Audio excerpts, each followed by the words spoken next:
Bonjour à tous. Alors, on va refaire un petit point sur les transferts thermiques et surtout sur ce qu'on appelle la PAC, pompe à chaleur. Alors, son fonctionnement. Vous avez tout d'abord ici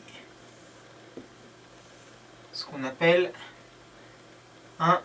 je vais l'appeler VAP, un vaporisateur. Arrive dans ce vaporisateur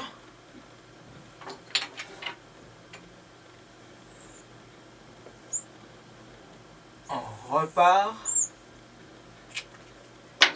comme ça vous allez bien comprendre. J'essaie de mettre des couleurs. Voilà. Alors, on va le faire en marron ici. On a un fluide. Je mets entre parenthèses L pour liquide à basse pression. Je mets P pour pression. Donc on a un fluide liquide basse pression qui rentre dans un vaporisateur. Le but du vaporisateur, dans vaporisateur il y a vapeur, ce sera de vaporiser le fluide, donc de faire le changement d'état de vaporisation, donc de liquide en état gazeux. Donc de l'autre côté va ressortir le fluide, le même fluide, à l'état gazeux cette fois-ci, donc je mets un petit G, toujours à basse pression. La pression, il n'y a pas de raison qu'elle change. Hop. Pour passer de l'état liquide à l'état gazeux, le fluide a eu besoin d'emmagasiner de l'énergie, d'absorber de l'énergie. Donc il l'a prise, il a bien dû la prendre quelque part. Il l'a prise où? Il l'a pris de l'extérieur. Vous avez de l'air, de l'extérieur, de l'air frais, à une température T1, qui arrive,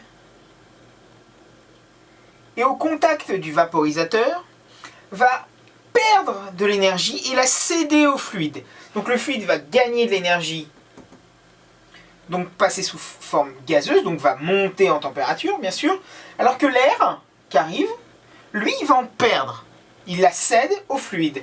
Donc, on va avoir de l'air à une température T2, excusez-moi, à une température T2, inférieure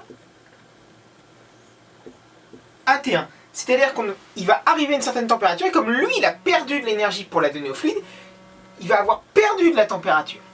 Donc on aura T2 inférieur à T1.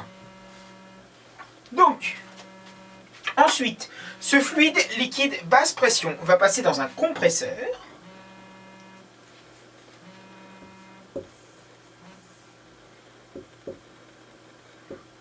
Compresseur, son but est de compresser, donc de mettre sous pression. Et nous aurons à la sortie ce fluide, gazeux toujours, mais haute pression. Fluide gaz, haute pression cette fois-ci. Voilà. Ce fluide gazeux haute pression va passer dans un condenseur. Donc je mets conde pour condenseur. On va ressortir. Le but de la condensation, c'est l'inverse de la vaporisation. Donc le fluide qui était gazeux va perdre de l'énergie pour revenir à l'état liquide. Fluide liquide. Et par contre, lui, il est toujours haute pression. Voilà. Par contre, comment il a fait pour perdre de l'énergie? Il a bien fallu la céder à quelque chose. Donc, arrive dans des tuyaux, par exemple, de l'eau. Voilà. Hop. Si je mets 2 fois E, ça ne va pas. De l'eau de piscine.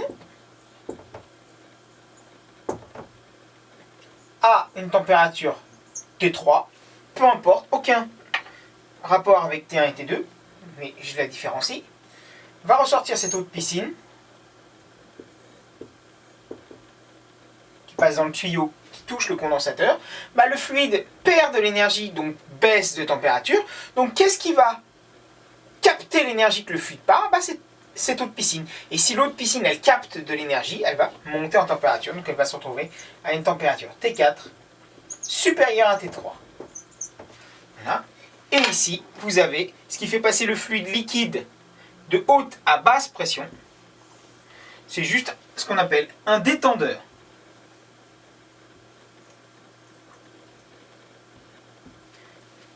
Voilà le principe de ce qu'on appelle une pompe à chaleur. Et on va voir dans une prochaine vidéo ce qu'on appelle le coefficient de performance, donc le rendement, et un petit peu comment ça fonctionne énergétiquement. Mais le principe de fonctionnement interne pour les transferts thermiques, c'est celui-ci. N'oubliez pas ce principe. Pour gagner de l'énergie, on est obligé de le prendre quelque part. Donc ici, l'air perd de l'énergie, donc perd de la température pour le donner au fluide. Et le fluide, ici, repère de l'énergie pour le donner à l'eau de la piscine.